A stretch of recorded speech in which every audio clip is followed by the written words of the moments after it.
And this is what I said to Michael at the time. 250 years ago, the gates from the Jewish community opened, and we were allowed to leave for the first time. We called it the emancipation. We were granted full citizenship in countries like Germany and countries like France.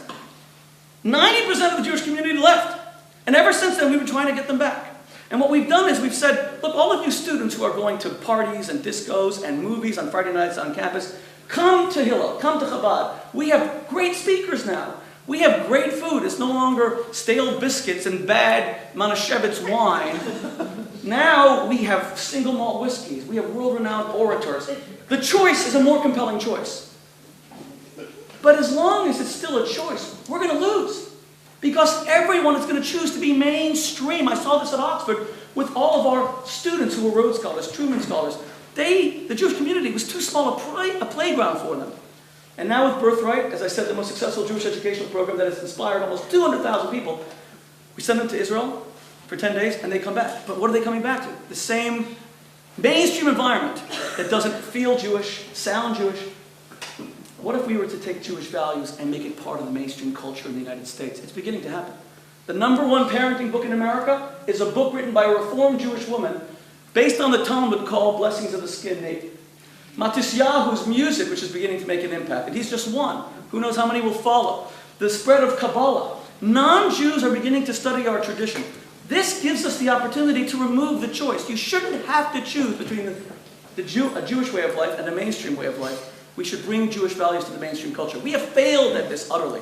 In fact, let me just tell you, in the last 60 seconds here, when I look at the presidential campaign, the presidential race, and I see all of the financial questions that are dominating this campaign, whether it's subprime mortgages, whether it's high gas prices, whether it's unaffordable health care, you would be forgiven if you mistakenly concluded that all of America's ills could be solved with money.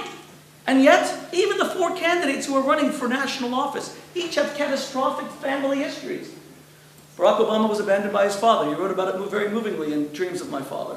John McCain pined for his wife for 5.5 years, and she for him. But as soon as they met, they divorced, 5 months after he was released from Vietnam. Joe Biden tragically lost his wife and his daughter in a car accident. And of course, Sarah Palin's struggles with her 17-year-old daughter has become fodder for jokes. Money isn't going to solve all of our issues. In each of those things, values will. The purpose of the Jewish Values Network is simply to do this. That when someone says Jew or Jewish community, the first thing they will think of is not money and not Wall Street, but family and relationships. That is our mastery throughout history. The Jewish community has learned how to build strong families. We believe, the reason why Elie Wiesel gave me my faith in God after things like the Holocaust, which I didn't experience, but even reading about it was bad enough, was that Elie Wiesel stood up in front of 2,000 Oxford students and he said, I have a right to wrestle with God. His book, The Town Beyond the Wall, if you haven't read it, is so haunting. It will change your life. I listed it as the book that most influenced my life. Beyond Night, Beyond Dawn, beyond all those better-known books. The Jewish community should be synonymous with family and relationships. Sarah, who just introduced me, is a nationally famous parenting columnist. She and her husband David have 5 beautiful children. David is a nationally famous hedge fund manager, but he's chosen to have a large family. Our love of children, Michael may be an atheist. He tells the whole world, he and I debated this publicly, but he and Judy always have Friday nights.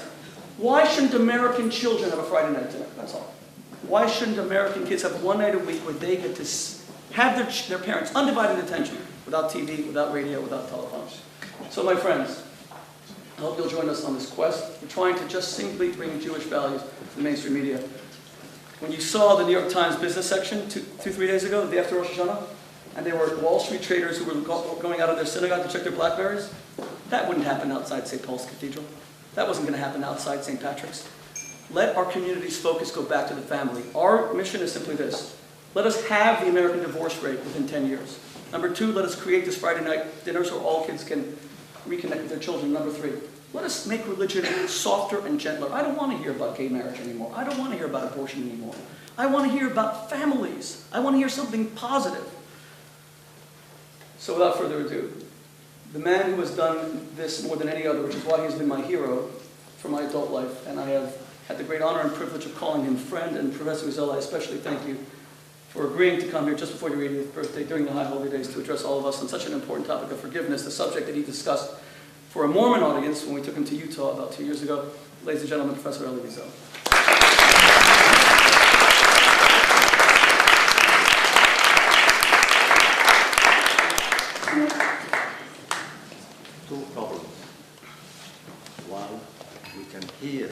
Shmuley.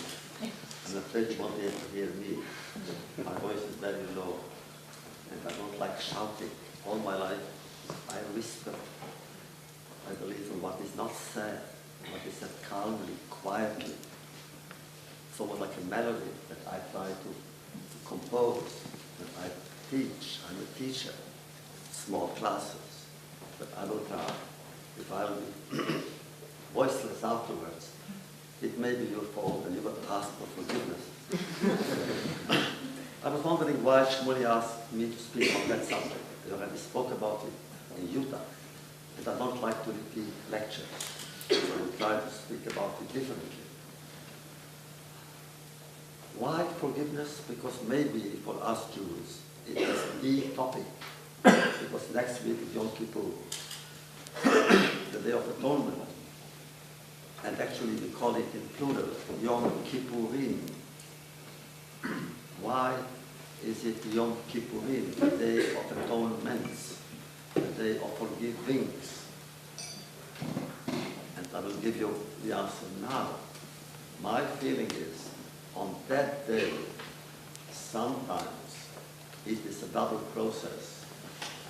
We ask God to forgive us, and God himself may ask some of us to forgive him.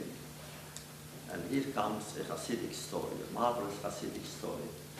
In the early 19th century, there was a great master called Rabbi Shmelche of Nittelsburg. And one day, he said to one of his Hasidim, of his disciples, if you want to know the meaning of forgiveness, go into that village. There is an innkeeper called Moshe. He will tell you. He came there, was simply a day like any other day. And this man behaved like any other innkeeper, drinking, serving drinks. There was nothing holy about him, nothing spiritual about him. And this Moshe said, why did the Rebbe send me to him? Maybe at night he is a hidden mystic. Maybe at midnight he will get up at midnight and say certain prayers, certain litanies, which only mystics recite, about the destruction of the temple, about the tears of Rachel. He waited now, he went to sleep, he snored all night. Maybe he said, on the Sabbath, he will celebrate such a Sabbath with such holiness that he will tell me something, not at all. He ate, he didn't even go to prayer. He was ready to leave on Sunday. In the evening, he prepared himself to leave next morning. And all of a sudden, he noticed Moshe, the innkeeper, at his table. And he said, and now, Mr. God, he said, let's settle our accounts. He said, yes, he said, last year, it was Shabbat, that I violated the Shabbat. I don't even remember why, but I know it's wrong. I owe you something. Yes, he said, I remember months ago, a beggar came to ask me for something, and I didn't give him what he wanted. I owe you a Shabbat, and I owe you a beggar. And then he said, yes, I remember very well that actually a prisoner escaped and asked me to hide him, and I was afraid and let him go. I owe you the freedom of a prisoner. What do you owe me? Oh yes, he said, you remember the pogrom next? 3 Jews were killed. Innocent. Why were they killed? You owe me 3 living Jews. And then he said, oh yes, the little girl that is sick and her mother is so desperate. You owe me that suffering. And he went on and on like that for a whole hour. And then he said, Mr. God, what should we do now? I have an idea. I forgive you, and you forgive me.